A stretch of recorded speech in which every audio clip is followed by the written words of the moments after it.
you today should be proud of the fact that you are helping to make our community beautiful and give our community strength.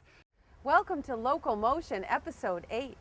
It's hard to believe that 60 years ago, Parkallen was a brand new suburb right on the edge of the city. Although many families had one car by then, local motion was still the way of life for most. We came in '52, of course, in that June, and it was rainy weather then, and there was nothing here except the house on a plot of gumbo. The neighbors were wonderful. Everybody helped everybody else, you know, when they were needed. So that, you know, over the years, things got better and the trees were planted, and now you see Parkallen as it is. But it took a lot of work on a lot of persons doing it, you know. Doreen's daughter Sharon walked to school.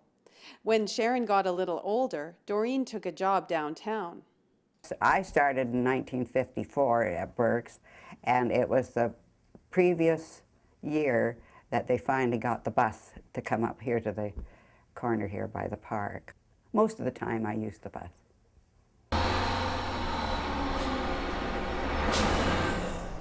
Well, Edmonton Transit just celebrated our centennial last year.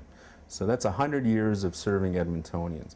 So it started off as a streetcar system, and it was very centralized, but so was the activity. So it was very convenient for people to use. While Parkallen's first families were building their community, Edmonton continued to grow and evolve, and so did our transit system. Post-war World War II, we saw the onrush of suburbia, very low density residential. For us to travel through there, picking up a few people, it's not very efficient when you look at the number of kilometers being traveled, the travel time for the passengers. So what you're seeing now is some discussion in the work that's being done on the Transportation Master Plan and on Focus Edmonton, which looks at the land use in the future, for us to have a more compact, sustainable development. What pieces are needed in the transportation system to ensure people have that kind of mobility that's needed for their day-to-day lives?